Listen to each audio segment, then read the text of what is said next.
Hablando sinceramente, todos hemos sido procesados alguna vez. Todos hemos enfrentado pruebas y tentaciones a lo largo de nuestras vidas. Algunas veces hemos salido victoriosos por la gracia de Dios y otras tantas hemos sido derrotados porque hemos librado la batalla desde la carne y no desde el espíritu.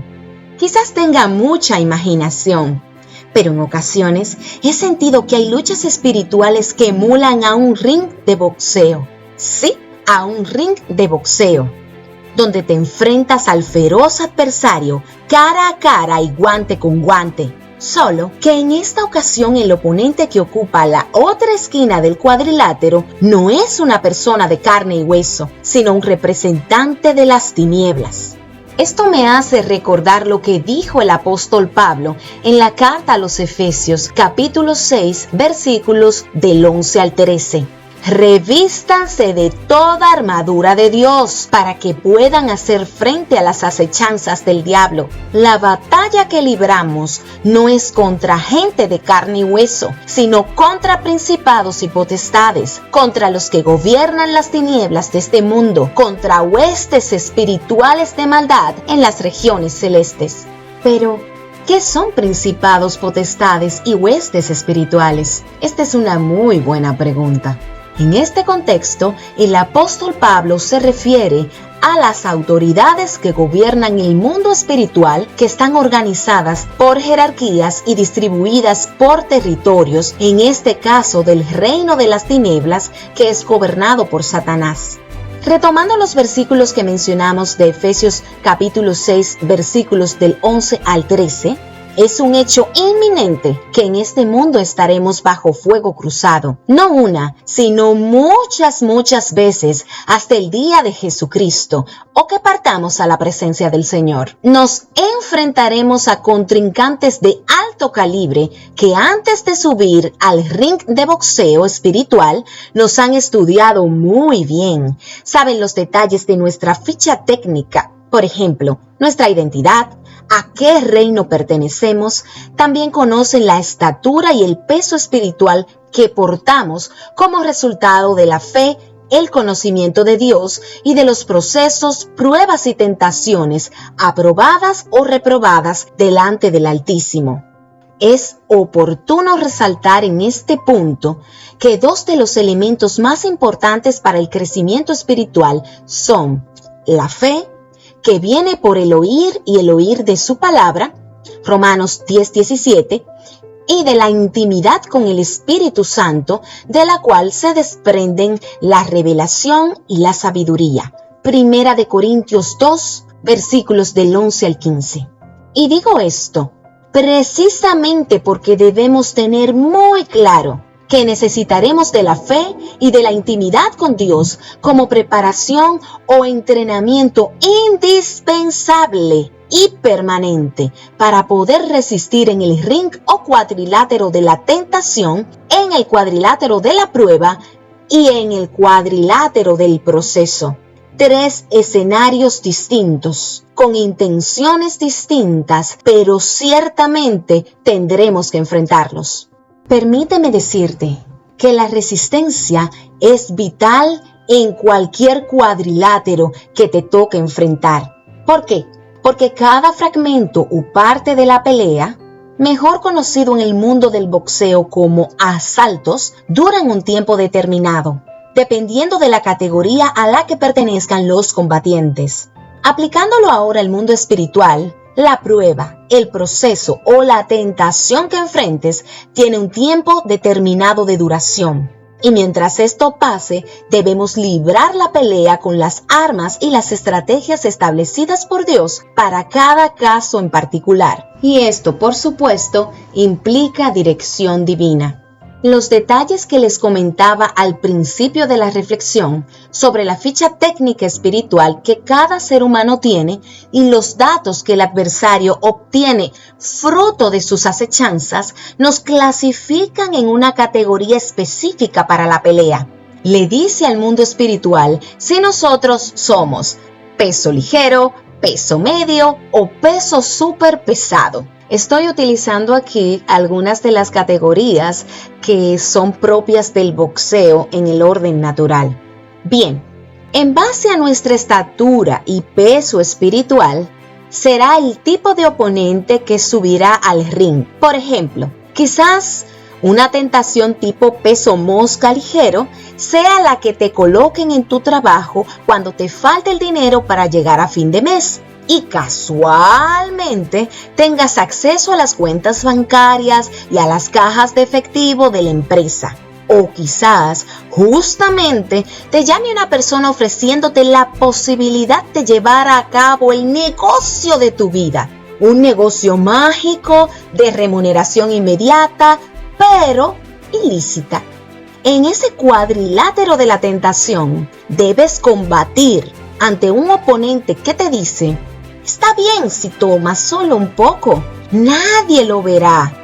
O nadie te va a juzgar porque Dios sabe que lo hiciste por tu familia. Otro posible escenario en el cuadrilátero de la tentación es la aparición en tu vida de una maravillosa mujer que te mueve el piso, pero que no es tu esposa. El adversario que está en el ring te dice: ¿sabes qué? Tú mereces ser feliz y tu esposa ya no tiene esa capacidad. Así que adelante, que no vivirás para siempre. Y si accedes, es ahí, justo ahí, donde recibes el knockout. Por cierto, en el boxeo hay diferentes tipos de knockout, pero el que me interesa describir en esta situación es el que ocurre cuando uno de los combatientes quizás recibe un fuerte golpe y es derribado en la lona y no se pudo levantar dentro de los 10 primeros segundos del conteo del árbitro después de la caída.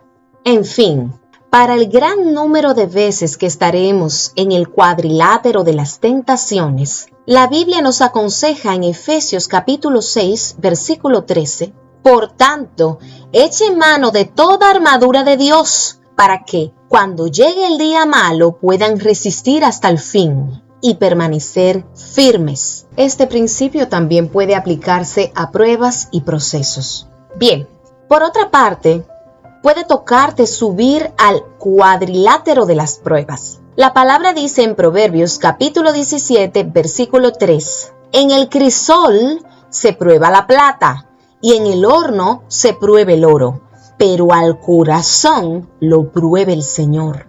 Ay, ay, ay. Es decir, cuando Dios prueba a sus siervos, muchas veces los espíritus de la categoría peso medio, enviado por las autoridades malignas, suben al ring, aprovechando la coyuntura de la prueba para tratar de hacerlos sucumbir, usando esa ficha de datos espirituales donde están registradas nuestras iniquidades, debilidades, ataduras y algún vestigio del viejo hombre. Esta información clasificada es muy útil para ellos. El punto es usar como carnada todas aquellas cosas a las cuales nosotros tenemos tendencia, que supuestamente dejamos atrás, pero que si nos descuidamos en ese ring de la prueba o de la tentación o del proceso, pueden venir de nuevo a nosotros. Por ejemplo, la esclavitud a la idolatría, impurezas, libertinaje, hechicerías, odio, celos, ira, egoísmo, pleitos, rebeldía, envidia, borracheras, entre un sinfín de cosas que podrían arrastrarnos a vivir sumergidos nuevamente en el pecado. La pregunta aquí, en este punto, sería la siguiente: ¿por qué perder un combate como este puede hacernos caer en las manifestaciones de la carne que mencionamos anteriormente? La respuesta es que cuando somos probados por Dios y fallamos, muchas veces viene un sentimiento de culpa tan terrible que Satanás lo aprovecha para ministrarnos cosas como: el Señor, por supuesto que no te va a perdonar esa ofensa. O, ya ves, no eres lo suficientemente puro, santo y bueno para ser llamado hijo de Dios.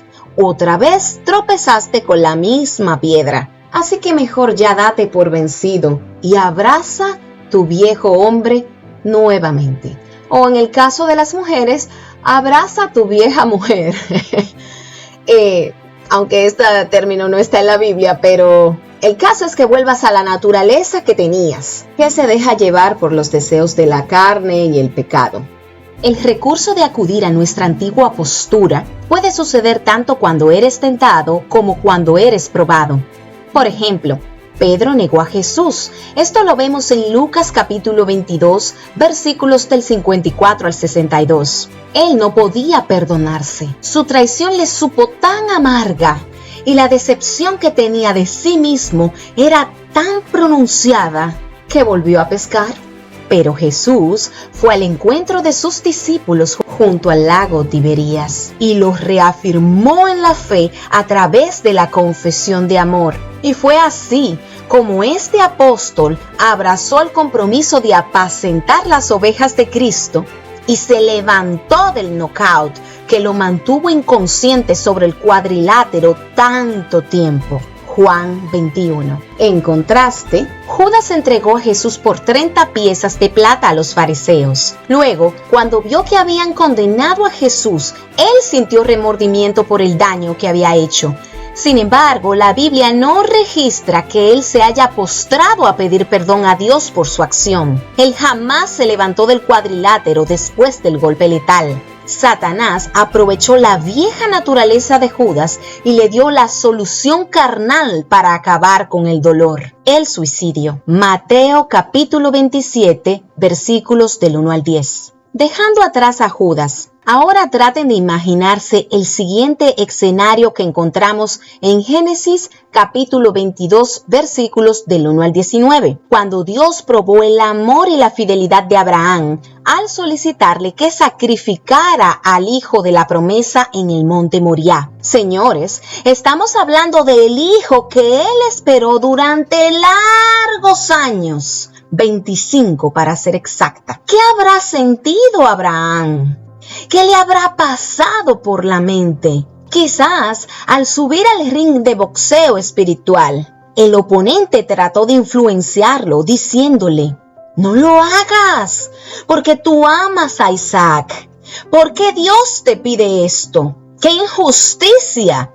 ¿Por qué Dios es tan egoísta y cruel? Sin embargo, Abraham le dio un knockout al enemigo al obedecer a Dios y ponerlo en primer lugar en su corazón. El resultado de esto fue que Abraham fue pasado por el fuego de la prueba y salió vencedor, y más que eso, aprobado ante los ojos del Señor. Permíteme decirte que Satanás ciertamente también utiliza el cuadrilátero de los procesos para combatir a la ofensiva de forma despiadada, y más cuando se trata de una persona muy afianzada y madura en la fe. Para esto, trae combatientes de peso súper pesado, buscando que el proceso que Dios ha permitido para perfeccionarnos y santificarnos sea saboteado. Generalmente, estos son los asaltos más intensos a nivel espiritual, porque los procesos son más extensos que las pruebas y las tentaciones.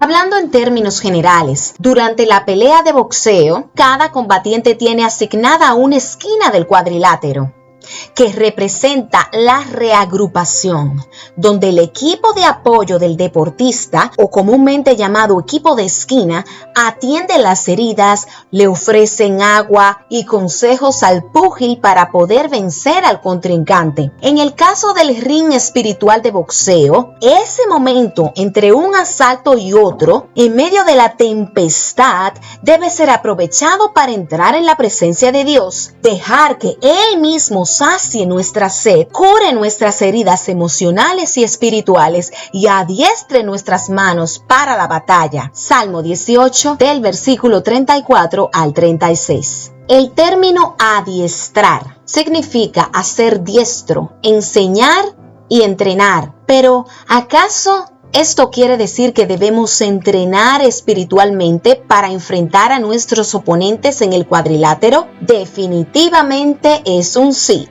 Pero ¿cómo podemos entrenar? Muy buena pregunta.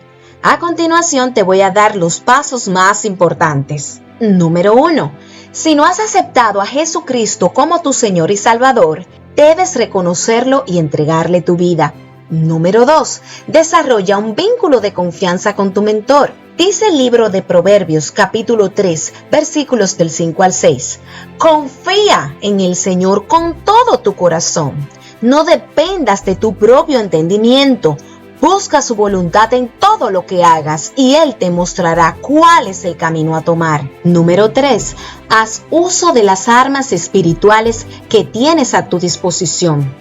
Segunda de Corintios, capítulo 10, versículos del 4 al 5, establece que las armas de nuestra milicia no son carnales, sino poderosas en Dios para la destrucción de fortalezas, derribando argumentos y toda altivez que se levanta contra el conocimiento de Dios y llevando cautivo todo pensamiento a la obediencia a Cristo. Dentro de esas armas encontramos la meditación de la palabra. El mismo Señor le da una orden a Josué, sucesor de Moisés en el liderazgo del pueblo de Israel, para introducirlo en la tierra prometida. ¿Cuál fue la orden?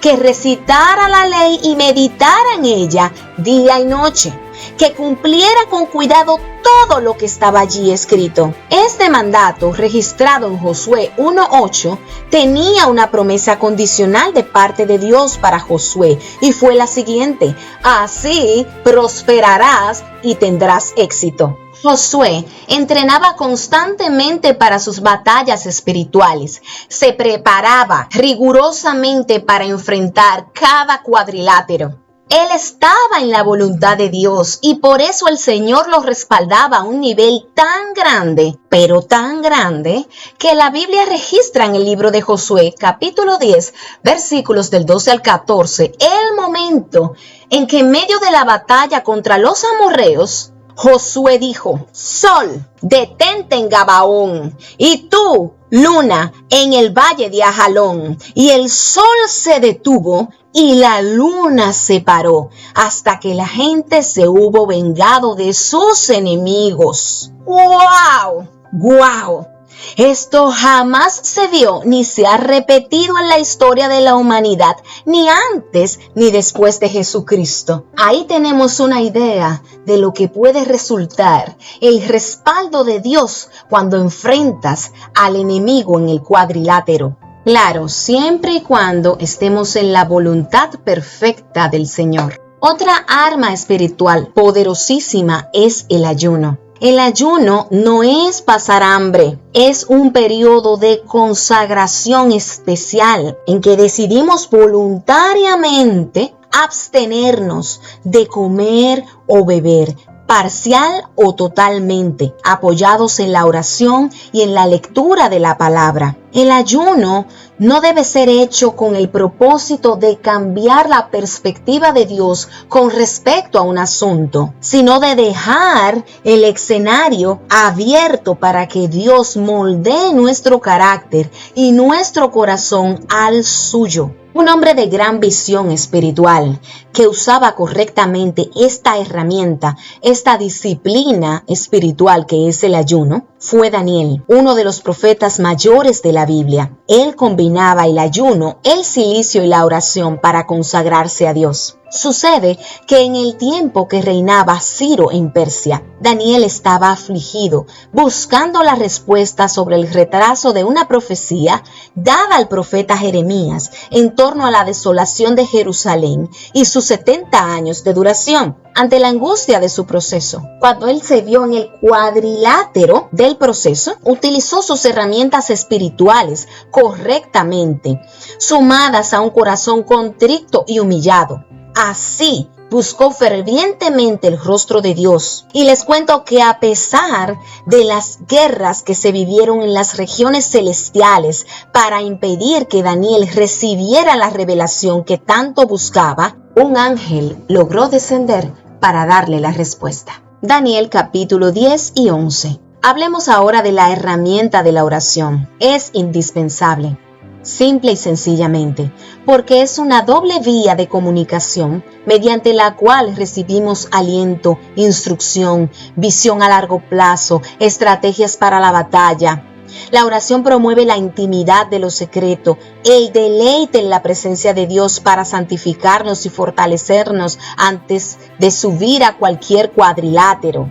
David sabía esto muy bien. Su corazón estaba cautivado por Dios, y aunque él no fue perfecto a lo largo de su historia, mostró reverencia en la mayoría de los cuadriláteros que tuvo que enfrentar, y lo hizo exitosamente porque entrenaba constantemente, y Dios le daba las estrategias que necesitaba. Un ejemplo claro y sencillo está en Primera de Crónicas 14:10. David consultó a Dios diciendo: ¿subiré contra los filisteos?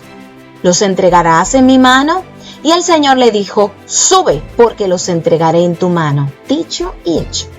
Número 4. Conoce tu identidad en Dios y tu propósito en Él. Miren, en Efesios capítulo 2, versículo 10 nos dice: nosotros somos hechura suya, hemos sido creados en Cristo Jesús para realizar buenas obras, las cuales Dios preparó de antemano para que vivamos de acuerdo con ellas. ¿Sabes por qué te leo este versículo? Porque cuando tienes la certeza de quién eres y a qué viniste, ningún combatiente, ningún representante de Satanás puede sacarte del cuadrilátero, noquearte con estrategias malignas, ni vencerte por la falta de resistencia.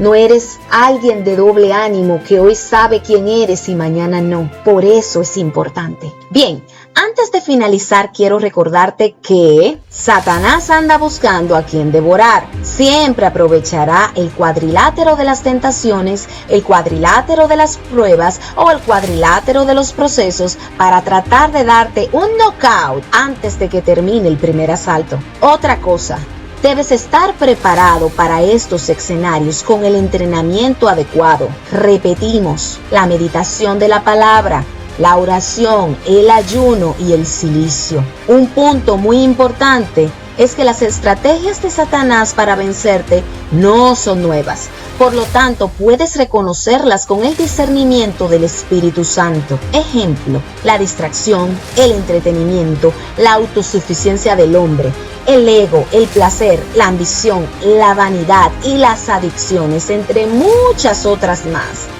Quisiera enfatizar que las tentaciones no provienen de Dios, sino de Satanás, con el propósito de hacernos caer. En cambio, las pruebas y los procesos son permitidos por Dios para nuestro ensanchamiento espiritual. En definitiva, no podremos evitar ser tentados, probados o procesados, pero sí podemos entrar al cuadrilátero con la entera confianza de que el que empezó la obra la perfeccionará, nos llevará de gloria en gloria. Ojo, esto no significa que no seremos golpeados durante los asaltos. Más bien, que si caemos, Él nos levanta y nos da nuevas fuerzas. Significa que muchas veces nos dará las estrategias y las revelaciones para saber el siguiente golpe ofensivo del enemigo. Y otras tantas, como en el caso de Job, recibiremos embates inesperados que tendremos que afrontar con la valentía y la firmeza que debe caracterizar a los hijos y las hijas de Dios. Y esta gallardía viene de la fe, porque sabemos que Él estará con nosotros en cada cuadrilátero hasta el final de nuestras vidas, conforme vamos ganando estatura y peso espiritual para llegar a ser verdaderos combatientes de su ejército espiritual. En cualquier momento podría sonar la campana para el próximo asalto. ¿Estás listo?